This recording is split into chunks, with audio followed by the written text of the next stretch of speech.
So, going through this John Kenneth Galbraith's Economics in Perspective, a Critical History.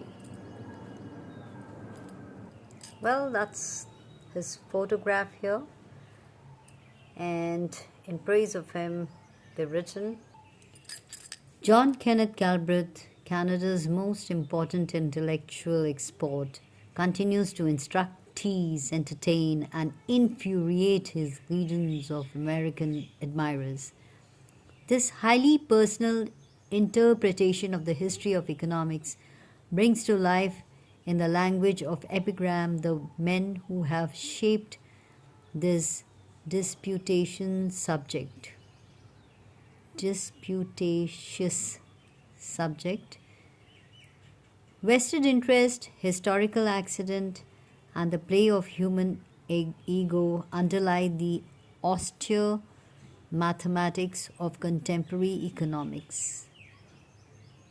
An unillusioned observer of and participant in the creation of economic theory, Galbraith offers a clear scorecard of the action. So they've written, neglect this book at your peril. So Professor Robert Lekachman and Department of Economics and Accounting, Lehman College, City University of New York.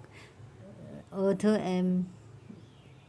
Schlesinger, I hope I'm junior. I hope I'm pronouncing the proper nouns properly.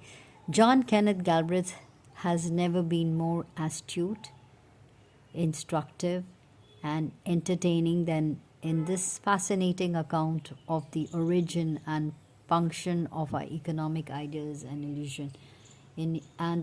So I'm reading from the back cover of the book. To summarize, this book tells us that economics is a social science that must be understood within its historical and cultural context. That's why perhaps he writes a critical history. So Galbraith argues that economics is not a fixed or absolute science, but rather a dynamic and evolving field that is shaped by the social, political, and economic conditions of the time. Galbraith's main thesis is that economics has been influenced by two competing traditions, the classical and the institutional tradition. So the classical tradition emphasizes the importance of individual self-interest and the free market, whereas the institutional tradition recognizes the role of social and institutional factors in shaping economic outcomes. Galbraith argues that the classical tradition, which has dominated economic thought since the 18th century, has been overly simplistic and has ignored the complexities of real-world economic systems. And if you take the institutional tradition, it emphasizes the importance of social and institutional factors, offers a more nuanced and realistic understanding of economic phenomena. So just to think about the key concepts, if you go through the book, they are the importance of historical and cultural context in shaping economic thought and systems. Then you have the limitations of the classical tradition and the need for a more nuanced and realistic understanding of economic phenomena. Third, if you see, it's a role of social and institutional factors in shaping economic outcomes, that is, what is the institutional tradition. And then you have to think in a balanced manner, that is, the need for a more balanced and equitable economic system that takes into account the needs and the interests of all members of the society. Overall, Economics in Perspective is a thought-provoking and insightful book that challenges readers to think critically about the nature of economics and its role in shaping our understanding of the world. So these are the contents. A look at the landscape after Adam, then third is the enduring interim, then you have the new world of Adam Smith, you also have the classical tradition, that is around the mainstream classical tradition. Then you have around the margins and also the defense of the faith. Then you have the separate personality of money. Then you have competition, completion, and criticism. Then you also have the primal force of the Great Depression. He talks about the birth of the welfare state, and which is very interesting. And just go through the book for yourself.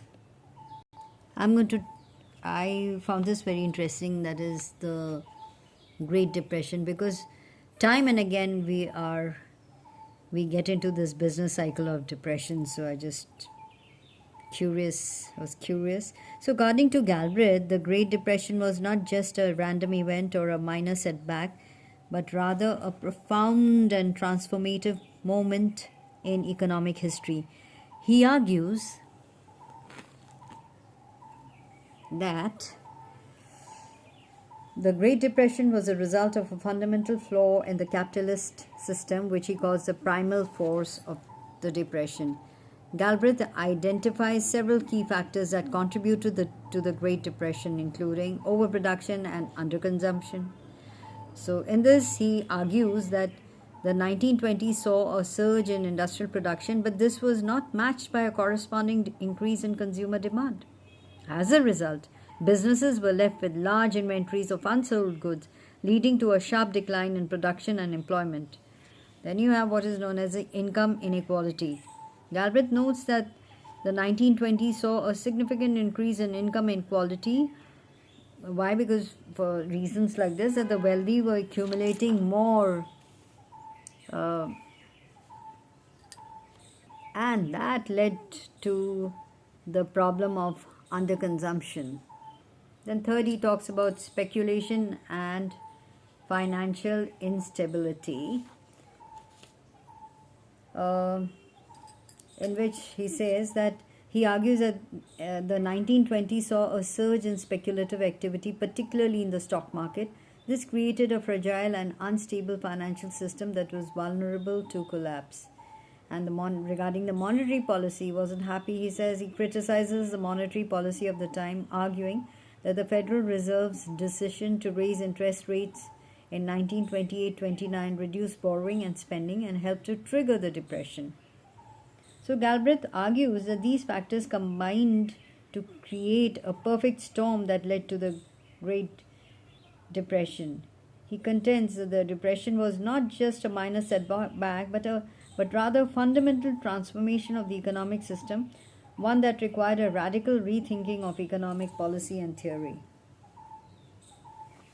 So, now reading a little from the Inner Jacket, it's written, economics is now taught and read as it serves to guide both public policy and private decision. And of course, it's very much the product of the past. It cannot be understood apart from its history, and that history cannot be understood apart from the circumstances that shape the economic beliefs of the time, including the powerful influences that bent those beliefs to what best served the financial advantage of those who espouse them. Such is the essence of this important, intensely interesting, and highly functional book. Nothing quite like it has ever been attempted before. It's written in the praise of the book. The history of economic ideas has often been written. This book puts those ideas securely in the life of their times, and it tells specially of those ideas that have survived to influence our present beliefs and action. So here you'll find ethical judgments that remain from the households and the slave economies of the Greeks, from biblical thought and from the feudal world of St. Thomas Aquinas, from the pre-revolutionary French philosophers in defense of agriculture, and from the merchant capitalists in the infant days of modern capitalism. There is Adam Smith viewing the beginning stages of modern industrial life and Marx reacting to the cruelties of the 19th century capitalism. The book continues to Keynes, the Great Depression, and the modern welfare state.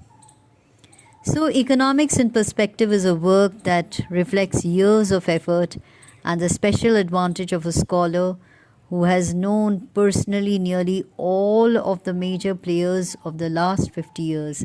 It also demonstrates that a history such as this need not be tedious or dull. Indeed, the story is alive with interest.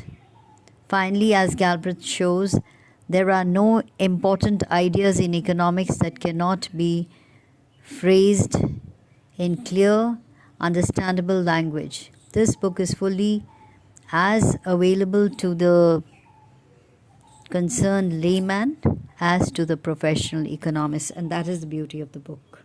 And even this is a very interesting article, The Birth of the Welfare State, because one of the most significant responses to the Great Depression in the United States was the creation of what in time would be called, partly in approval, frequently in condemnation, the welfare state. It would be this which would most endure from the Roosevelt Revolution. So read and see for yourself. The book is interesting for sure. And that's the ISBN number for you.